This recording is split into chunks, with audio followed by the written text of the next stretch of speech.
Common emitter amplifier उभयनिष्ठ उत्सर्जक प्रवर्धक। In this amplifier emitter cap common between input and output. उत्सर्जक को निवेशी और निर्गत के बीच में उभयनिष्ठ रखा जाएगा। एमिटर टर्मिनल कॉमन रहेगा इनपुट और आउटपुट के बीच में। कोई भी ट्रांजिस्टर आप ले सकते हैं, आइदर एनपीएन और पीएनपी।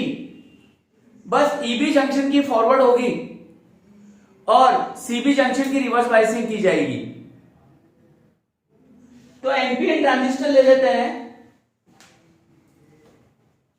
कॉमन एमिटर कॉन्फ़िगरेशन है।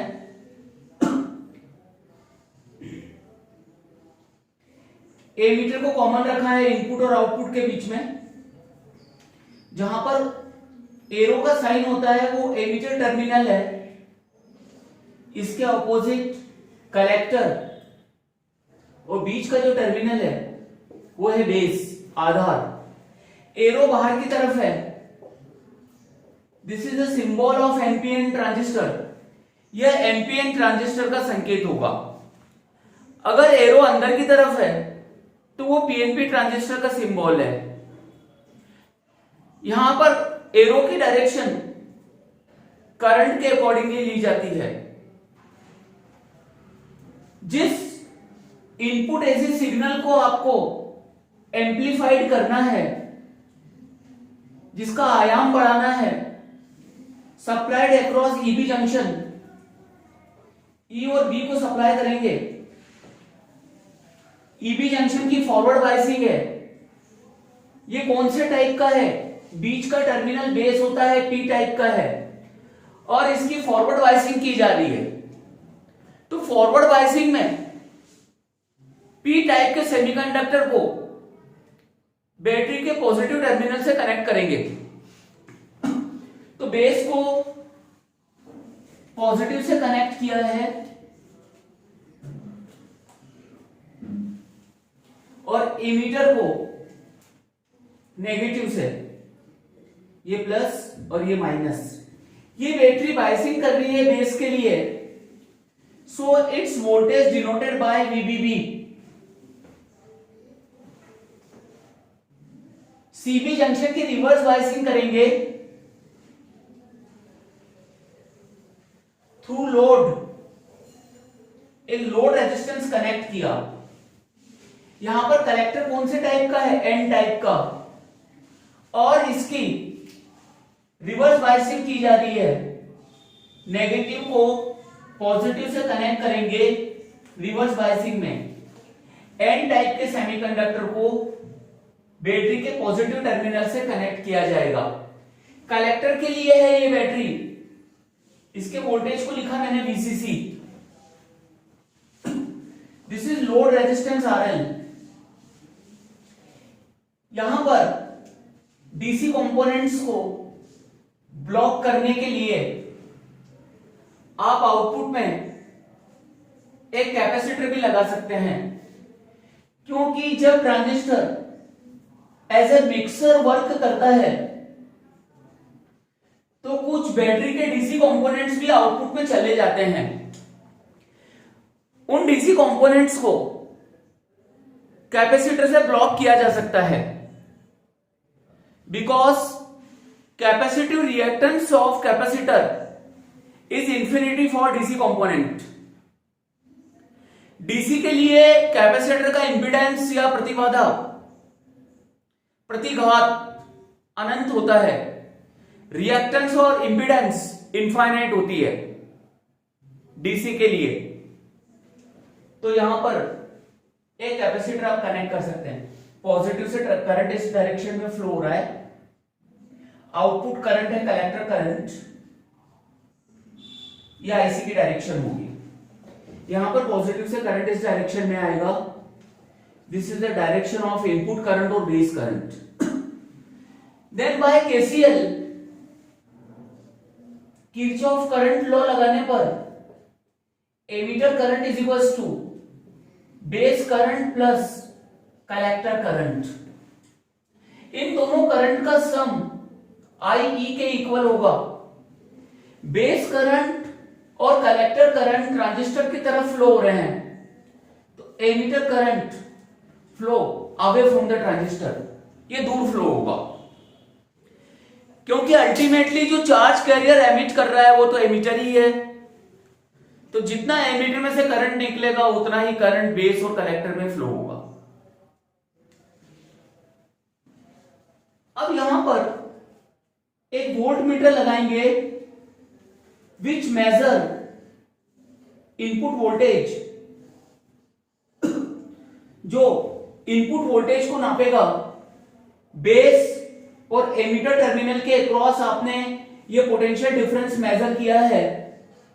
So this voltage is denoted by VBE, B और ए के बीच का पोटेंशियल डिफरेंस है।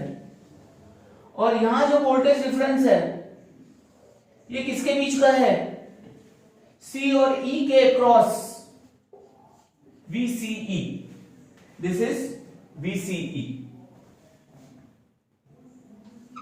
This is the input AC signal, input AC signal, input AC संकेत है, ऐसा वोल्टेज सप्लाई कर रहे हैं इनपुट में। Amplifier is an electronic circuit which increase amplitude of weak AC signals। प्रवर्धक वह युक्ति है जो कि AC संकेत की स्ट्रेंथ को बढ़ा देता है। सपोज इनपुट में आप 2 वोल्ट का AC सप्लाई कर रहे हैं, तो हो सकता है कि आउटपुट में 10 वोल्ट मिले, 20 वोल्ट मिले। DC एनर्जी का यूज करके ट्रांजिस्टर वोल्टेज को इंक्रीज करता है, यानी यहां पर transistor as a mixer work करता है, जो AC और DC को इंटरमिक्स करके आउटपुट अपना सप्लाई करता है। PNP ट्रांजिस्टर अगर आप यूज कर रहे हैं तो इसकी फॉरवर्ड बायसिंग होगी, और यहां पर PNP में बीच वाला टर्मिनल बेस है, N टाइप का होगा बेस। अगर PNP ट्रांजिस्टर है तो यहां पर नेगेटिव लेते हैं, यानी बैटरी की पोलैरिटी रिवर्स कर देंगे तो करंट की डायरेक्शन भी चेंज हो जाएगी। यहां भी अगर PNP ट्रांजिस्टर तो बैटरी की पोलैरिटी रिवर्स करेंगे, IC करंट इधर फ्लो होगा, और उस सिचुएशन में एमिटर करंट की डायरेक्शन ट्रांजिस्टर की तरफ होती, यानी केवल बायसिंग चेंज होगी, क्योंकि हमेशा EB की फॉरवर्ड करना है। कोई भी ट्रांजिस्टर हो, फंक्शन सेम ही रहेगा। आउटपुट वोल्टेज कितना होगा इस पॉइंट पर, सपोज आपने अगर एमिटर को ग्राउंड किया हुआ है तो इस पॉइंट का वोल्टेज वही होगा जो इन दोनों टर्मिनल के बीच का पोटेंशियल डिफरेंस है। यहां का पोटेंशियल डिफरेंस उतना ही होगा जितना इस पॉइंट का पोटेंशियल है, क्योंकि इस पॉइंट का पोटेंशियल तो 0 वोल्ट है। इस पॉइंट का पोटेंशियल कितना होगा, 0 से यहां गए, वोल्टेज कितना इंक्रीज हुआ, VCC। KVL अप्लाई कर रहे हैं, किरचॉफ वोल्टेज लॉ। इस पॉइंट से यहां तक जाने पर इस पॉइंट का पोटेंशियल कितना है, VC। VCE बराबर VC minus VE, VE is 0, तो VCE बराबर VC माइनस VE। तो इस पॉइंट का पोटेंशियल अगर VC है तो VC की वैल्यू कितनी होगी, देखिए यहां से यहां पर जाने पर इस पॉइंट का पोटेंशियल था VC, ऐसे भी समझ सकते हो आप, इस पॉइंट का पोटेंशियल VC है, तो ये पोटेंशियल कितना होगा, टोटल यहां का वोल्टेज कितना है, VCC, इसमें से IR ड्रॉप हो जाएगा, IR ड्रॉप हो जाएगा, या VCC minus I into R। इस पॉइंट से चले, इस पॉइंट का पोटेंशियल कितना था, 0 वोल्ट, ये 0 वोल्ट था। इस पॉइंट से इस पॉइंट पर जाने पर वोल्टेज कितना इंक्रीज हुआ, VCC। करंट हायर पोटेंशियल से लोअर पोटेंशियल की तरफ फ्लो होता है, यहाँ कितना वोल्टेज ड्रॉप होगा, ओम्स लॉ से IR, इतना वोल्टेज कम हो जाएगा, इस पॉइंट का पोटेंशियल आ जाएगा, वो आ जाएगा आपका VC, जो कि VCE के बराबर है क्योंकि E का पोटेंशियल 0 है। Therefore output voltage VCE is equals to VCC minus IC into RL। यह आउटपुट वोल्टेज होगा, निर्गत वोल्टेज होगा ये। अब देखिए, जब इनपुट एसी संकेत का पॉजिटिव हाफ आएगा, for positive half of input AC signal forward biasing voltage of base increases, base का फॉरवर्ड बायसिंग वोल्टेज इंक्रीज होगा क्योंकि ये पॉजिटिव से कनेक्टेड है। और एक और पॉजिटिव आया है, एसी सिग्नल का पॉजिटिव और डीसी का पॉजिटिव दोनों वोल्टेज ऐड हो जाएंगे। रिजल्ट ये होगा कि बेस का फॉरवर्ड बायसिंग वोल्टेज बढ़ेगा, और अगर बेस का फॉरवर्ड बायसिंग वोल्टेज इंक्रीज होगा तो बेस का फॉरवर्ड करंट इंक्रीज होगा, आईबी की वैल्यू इंक्रीज होगी, बेस करंट इंक्रीज होगा। और अगर बेस करंट इंक्रीज होगा तो अल्टीमेटली एमीटर करंट भी इंक्रीज हो रहा है, और एमीटर करंट इंक्रीज हो रहा है तो output current that is IC also increases, संग्राहक धारा का मान भी बढ़ेगा। और अगर आईसी की वैल्यू इंक्रीज होगी तो वीसीई की वैल्यू डिक्रीज होगी, यानी आउटपुट वोल्टेज डिक्रीज होगा। यानी जब इनपुट का पॉजिटिव हाफ इंक्रीज होता है, जब इनपुट में पॉजिटिव वोल्टेज इंक्रीज हो रहा है एसी सिग्नल का, तो आउटपुट का वोल्टेज डिक्रीज हो रहा है। और आउटपुट का कौन सा पोटेंशियल डिक्रीज हो रहा है? पॉजिटिव, क्योंकि ये पॉजिटिव से कनेक्टेड है। इसका पॉजिटिव पोटेंशियल डिक्रीज हो रहा है, और पॉजिटिव पोटेंशियल का डिक्रीज होने का मतलब है कि उसका नेगेटिव पोटेंशियल इंक्रीज हो रहा है। यानी जब इनपुट में एसी सिग्नल का पॉजिटिव हाफ बढ़ेगा तो आउटपुट में पॉजिटिव हाफ डिक्रीज होगा, यानी नेगेटिव हाफ इंक्रीज होगा, ऐसा भी आप बोल सकते हैं। Therefore, output of amplifier will be in opposite phase of input. Output और इनपुट के बीच में फेज डिफरेंस 180 डिग्री का होगा। यहां पर जो कलांतर है फाई, वो पाई रेडियन या 180 डिग्री होगा। Output and input are in opposite phase, विपरीत कला में होंगे इस एम्पलीफायर में। ऑपोजिट फेज में मतलब जब इधर पॉजिटिव हाफ चलेगा तब आपको आउटपुट में नेगेटिव हाफ मिलेगा, और जब इधर नेगेटिव हाफ मिलेगा तब इधर पॉजिटिव हाफ होगा, बट एम्पलीफाइड, लेकिन प्रवर्धित होगा। कहने का मतलब है यहां पर अगर किसी टाइम पर 10 वोल्ट है तो हो सकता है कि वहां पर 25 वोल्ट हो उस इंस्टेंट पर। सिग्नल एम्पलीफाइड होगा, प्रवर्धित होगा, लेकिन ऑपोजिट फेज में होगा, विपरीत कला में होगा। ट्रांजिस्टर केवल एम्पलीट्यूड को बढ़ाता है एसी सिग्नल के, फ्रीक्वेंसी को चेंज नहीं करेगा। जिस फ्रीक्वेंसी का एसी सिग्नल आप सप्लाई कर रहे हैं इनपुट में, उसी फ्रीक्वेंसी का आउटपुट सिग्नल भी आपको मिलेगा। इट नेवर चेंज फ्रीक्वेंसी, आवृत्ति को नहीं बदलेगा। 50 हर्ट्ज का इनपुट देगा तो आउटपुट में तुझे 50 हर्ट्ज का ही मिलेगा एसी सिग्नल, लेकिन वोल्टेज की स्ट्रेंथ को बढ़ा देगा, वोल्टेज को एम्पलीफाई कर देगा, प्रवर्धित कर देगा। जिस तरह से अपने कॉमन बेस एम्पलीफायर में कुछ डेफिनेशंस देखी थी, current gain, voltage gain, power gain, resistance gain, वो सारे डेफिनेशंस भी यहां पर डिस्कस करते हैं कॉमन एमीटर एम्पलीफायर में। First of all, current gain, धारा लाभ। In the common emitter amplifier, current gain is denoted by beta, while in common base amplifier, current gain always denoted by alpha. Specific symbol है, ध्यान में रखना है। Common base में current gain को alpha से रिप्रेजेंट किया था, कॉमन बेस में अल्फा से रिप्रेजेंट किया था, कॉमन एमीटर में करंट गेन को बीटा से रिप्रेजेंट करेंगे।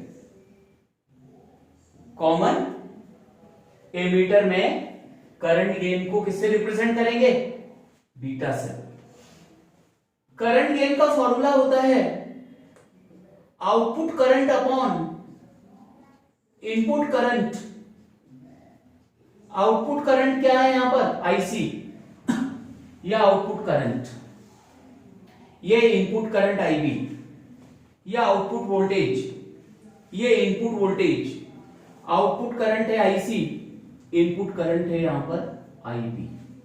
IC upon IB, this is the current gain in the common emitter amplifier. Current gain है IC upon IB. Second, voltage gain, voltage लाभ denoted by capital A. Output voltage upon input voltage. Output voltage क्या है यहां पर? VCE। Delta VCE divided by delta VBE, this is voltage gain. तो ए की value क्या आएगी इसमें? वोल्टेज को आप I इंटू आर भी तो लिख सकते हैं, IC into output resistance, output current into output resistance, V equals to IR according to the Ohm's law. Output current IC है, इनपुट वोल्टेज क्या होगा? Input current into input resistance. Input current क्या है? IB into R input. IC upon IB is beta. R output upon R input, resistance gain, प्रतिरोध लाभ, resistance gain. Therefore voltage gain is equals to current gain into resistance gain। वोल्टेज लाभ बराबर प्रतिरोध लाभ into धारा लाभ। Now power gain, power gain का फॉर्मूला लिखते हैं शक्ति लाभ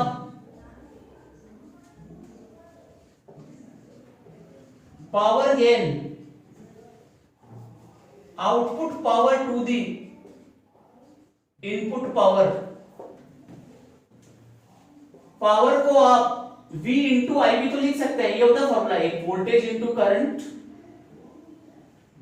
is equal to watt power या I square R। Output voltage क्या है? VCE। इनपुट करंट क्या है?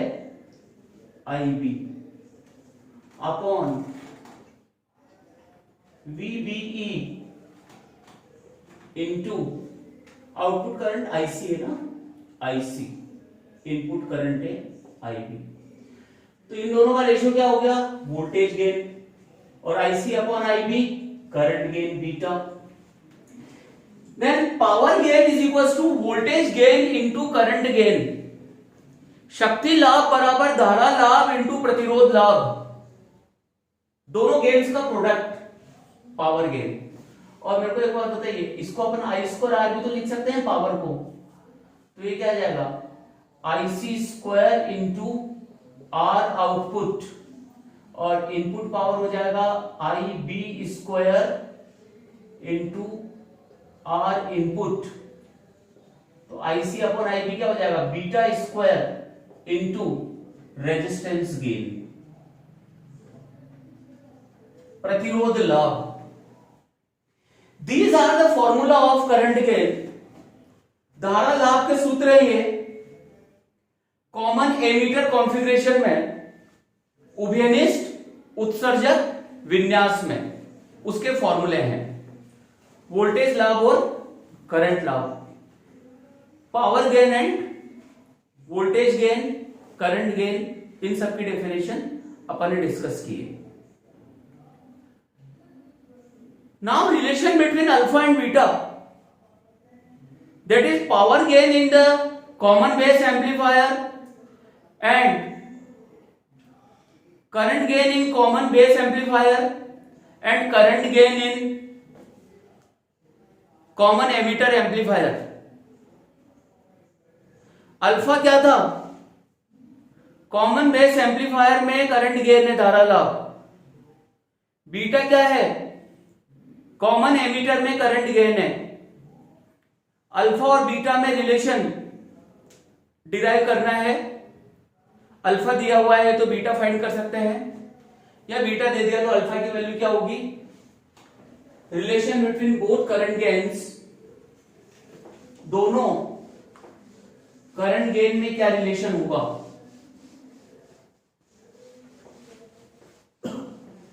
रिलेशन बिटवीन करंट गेन, बहुत important, relation between alpha and beta. Alpha और बीटा में क्या संबंध होगा? अल्फा क्या है? करंट गेन है कॉमन बेस में। जब आपने बेस टर्मिनल को कॉमन रखा था एम्पलीफायर में, तो अल्फा आउटपुट करंट तो हमेशा आईसी है दोनों में ही, और जब बेस टर्मिनल कॉमन था, बेस यहां था, एमीटर यहां था, तो एमीटर करंट था इनपुट करंट आपका आई। बीटा कॉमन एमिटर एम्पलीफायर में करंट गेन, आउटपुट करंट यहां पर आईसी है और इनपुट करंट क्या है? आईबी, आईसी अपॉन आईबी, ये करंट गेन आ गया। रिलेशन क्या होगा आईसी और आईबी में? आप देखिए दोनों में है, आईसी दोनों में है, then by KCL Kirchhoff current laws है, total emitter current is equal to base current plus collector current. IC से डिवाइड कर देते हैं होल इक्वेशन को, क्योंकि आईसी दोनों में है, ऑन डिवाइडिंग बाय आईसी, दोनों ओर आईसी से भाग लगाने पर IB upon IC plus IC upon IC. IC upon IE क्या है? IC upon IE alpha, this is the reciprocal of alpha. IC upon IB क्या है? बीटा, 1 बाय बीटा, और ये हो जाएगा 1 by alpha is equal to LCM लेने पर 1 plus beta upon beta. Alpha की value beta upon 1 plus beta. ऊपर छोटा नंबर है, नीचे बड़ा नंबर है, 1 ऐड किया हुआ है, डिनोमिनेटर बड़ा है, therefore current gain in common base amplifier less than 1। अगर एमीटर को, सॉरी बेस को अगर कॉमन रख रहे हैं आप, बेस अगर कॉमन है तो करंट गेन की वैल्यू 1 से कम होती है, यानी आउटपुट करंट इनपुट करंट से कम होता है। This is the value of alpha in the terms of beta. Alpha का मान है बीटा के पदों में। अगर आपको फाइंड करना है बीटा की value in the terms of alpha, एक काम करते हैं, इसका जब लेके मल्टीप्लाई कर देते हैं, तो ये आ जाएगा alpha plus alpha beta is equal to beta. Denominator का मल्टीप्लाई किया, क्रॉस मल्टीप्लाई किया है, बीटा वाली टर्म को इधर लाएंगे, alpha is equal to beta common लेने पर 1 minus alpha, then beta is equal to alpha upon 1 minus alpha. ये आ जाएगा current gain in common emitter amplifier. अब आप देखिए 1 में से ये माइनस हो रहा है ये टर्म, तो इसका जो डिनोमिनेटर है वो लेस देन 1 आएगा, 1 से छोटा, तो उस नंबर को डिवाइड करेंगे तो इसकी जो वैल्यू आएगी वो 1 से बड़ी आएगी और बीटा की वैल्यू अल्फा से बड़ी होगी, यानी current gain in the common emitter configuration more than common base configuration. Emitter configure common emitter में जो करंट गेन होता है वो कॉमन बेस एम्पलीफायर में जो करंट गेन है उसके कंपैरिजन में ज्यादा होगा। एमीटर में करंट गेन की वैल्यू ज्यादा होती है। अगर सपोज आपको कॉमन बेस में करंट गेन दे दिया 0.6 दे दी, अल्फा की वैल्यू, बीटा की वैल्यू पूछी है, अल्फा रख देंगे, बीटा आ जाएगा, output current to the input current. दूसरी बात, बीटा की वैल्यू 1 से ज्यादा होती है, काफी ज्यादा, वेरी वेरी ग्रेटर देन 1। ये था आपका करंट गेन और voltage gain in the common ammeter configuration. अगली क्लास में इससे रिलेटेड कुछ क्वेश्चंस और ऑसिलेटर सर्किट के बारे में स्टडी करेंगे।